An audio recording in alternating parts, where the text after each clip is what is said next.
Stéphanie de Rome. Allô? Comment ça va? Ça va super bien. C'est qui Stéphanie de Rome?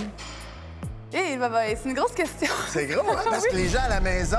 Ils me connaissent pas. On a vu des athlètes olympiques, Oui. on a vu des joueurs du Canadien, on a vu des filles de UFC, des gars du... Puis là, toi, t'es une bébite des réseaux sociaux qui a créé un phénomène. Mon titre officiel, je suis fondatrice des centres Misfit. Il y en a 11 partout au Québec. C'est des centres d'entraînement? C'est des centres d'entraînement pour femmes. Et l'approche est très différente, très nouveau, parce que nous, dans nos centres, il n'y a pas de balance. OK? On mesure les résultats avec ce que les femmes vont accomplir.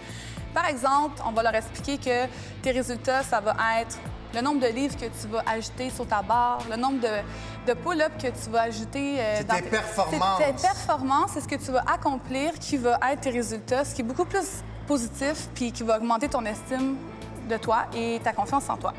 Ça, c'est au niveau des centres Misfit. À travers ça, j'ai aussi développé une communauté en ligne parce qu'il y a beaucoup de femmes en région qui ne peuvent pas venir dans un Misfit, qui me demandaient des programmes d'entraînement en ligne. Et c'est là que j'ai décidé de faire des entraînements en ligne. T'es-tu une entraîneur? Je suis beaucoup de choses. J'ai lâché ma profession de prof d'éducation physique pour, en fait, partir mon premier centre en 2011-2012. Puis moi, j'arrivais dans ce monde-là d'hommes, d'entraînement et de gym, puis j'ai fait ma place. Il faut vous dire aussi qu'en 2009-2010, il y a eu beaucoup de gyms pour femmes qui ont fermé. C'est pourquoi, tu crois? Ce qui est arrivé, tout ce qui est Swan, Curve et tout ça en 2009, ont fait faillite. Ces gyms-là n'ont pas évolué avec la femme d'aujourd'hui. C'était juste des machines. C'était juste des machines, c'était pas challengeant, les horaires étaient très stricts. La femme devenait une femme très libre de choisir son horaire, très occupée. Elle veut du challenge et là, ça répondait plus à ça, donc les gyms ont fermé. OK? Et moi, j'étais arrivée au bon moment. J'ai ouvert le Misfit et là, je me suis dit, qu'est-ce qu'elles ont besoin? Fait que là, moi, ce que j'ai fait, c'est que j'ai offert des cours de 45 minutes, donc des entraînements courts, supervisés du début à la fin, de 7 h le matin à 8 h le soir. T'as pas d'excuses. C'est adapté. Il y a quasiment un cours à l'heure, la personne arrive, boum. Bang, bang, tu fais ton entraînement, après ça, tu t'en vas. Il n'y a pas de miroir, il n'y a pas rien, tu peux arriver comme tu veux. Tu te concentres sur ton entraînement. Dans mes gyms, ce que je fais, il n'y a pas de push-up de filles. À genoux, tu parles? Ah non. Ben non, il y a d'autres alternatives. Il n'y a pas de 5 livres parce que, tu sais, je veux dire, un bébé, ça pèse 20 livres. Tu sais, c'est vraiment... Comme le ballon que tu vas lever tantôt. Ouais. Il y a vraiment une industrie qui a comme implanté, en fait, des standards féminins dans l'entraînement que moi, en fond, à tous les jours, j'essaie de briser. Ah, OK. OK?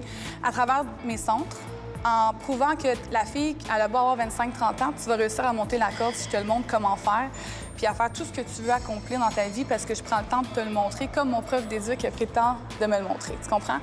Puis là, quand ces filles-là réussissent à faire quelque chose qu'ils pensaient jamais être capables de faire, là, ça l'explose la confiance, l'estime en soi, puis ça se transfère dans leur vie aussi, tu sais. Tu comprends? Fait que c'est ça un peu le phénomène qui se passe alentour de ma communauté, puis que les gens embarquent, bien, les femmes, parce que c'est nouveau, puis, tu sais, ça fait un changement, mais surtout au niveau des... ce qui est physique. Fait que, tu sais, au niveau de l'entraînement en ligne, c'est des entraînements et des programmes en ligne dans lesquels tu te pèses pas sur une balance, tu te mesures pas, tu ne pèses pas tous les grammes de ta nourriture. Puis le contenu du programme, le e-book, il y a des femmes rondes dedans, il y a des femmes plus minces, plus grandes, mais je promouvois pas le standard de la femme qui est découpée au couteau et mince, même s'il y en a, parce qu'il y a des femmes très musclées qui musclent à rien, puis il faut pas non plus les body C'est la génétique.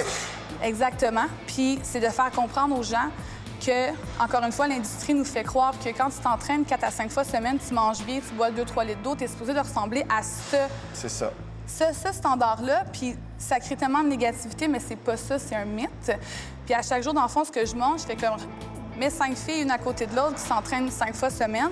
Ils ont toutes pas la même silhouette. Quand tu es sur les réseaux sociaux puis que tu partages ton quotidien à chaque jour, ils t'idéalisent beaucoup puis ils trouvent que tu es parfaite. Fait que moi, j'essaie toujours de partager des moments un peu imparfaits puis de dire « Hey, mon bas de costume de bain dans cette marque-là, c'est du extra large. » Ce que je me fais répondre, c'est « Ah, wow, tu mets du extra large. » Dans ma tête, à moi, une fille qui met du extra large, ça n'a pas l'air de toi. Tu comprends-tu? Fait que de dire que je mets ça, ça leur fait comprendre que crème, tu peux être bien dans ta peau puis mettre du extra large pareil, tu comprends? Tu dois avoir des messages personnels qui t'envoient Des filles qui c'est une révélation, merci. J'ai de l'aide pour ça, justement, parce que les gens ils se sentent tellement proches de toi. J'ai une travailleuse sociale qui travaille avec moi. OK. Puis quand il y a des messages un petit peu trop intenses, je vais lui transférer pour qu'elle m'aide à répondre parce qu'il y a beaucoup de gens qui se confient.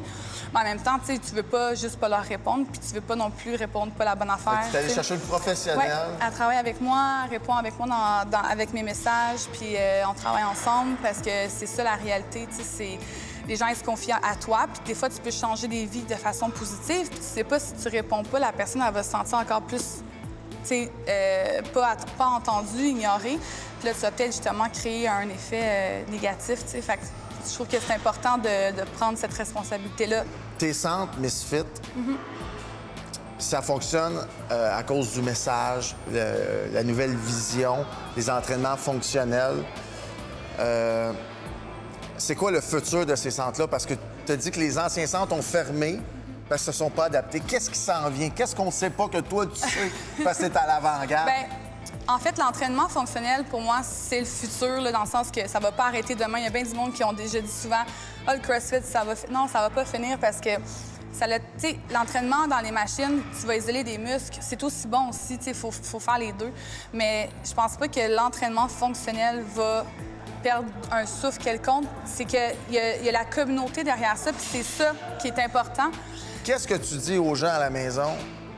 C'est quoi ton punchline pour les sortir du divan?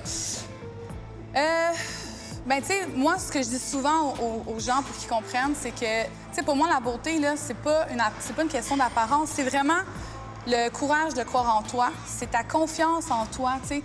Puis aie le courage de te lever, tu sais, puis tu sais, souvent, j'appelle ça la discipline, c'est du self-love, là. Tu sais, quand t'es discipliné, ce n'est pas une pénitence. C'est l'amour que tu te donnes à toi. Tu sais, fait que la journée que tu vas te lever puis tu vas faire le premier pas puis tu vas aller dans un gym ou aller voir un entraîneur ou aller à l'épicerie puis te faire tes repas, c'est du self-love que tu donnes à toi. Ce n'est pas une punition, tu sais, tu comprends? Ouais. C'est de l'amour que tu donnes à ton corps parce que tu veux qu'il vive plus longtemps, qu'il soit en santé plus longtemps. Tu sais, fait que c'est de le voir autrement. Stéphanie de Rome, est-ce que tu es prêt pour le Fit Challenge? Oui, je suis prête. Let's go. On va faire une couette. Une couette. On va faire la couette.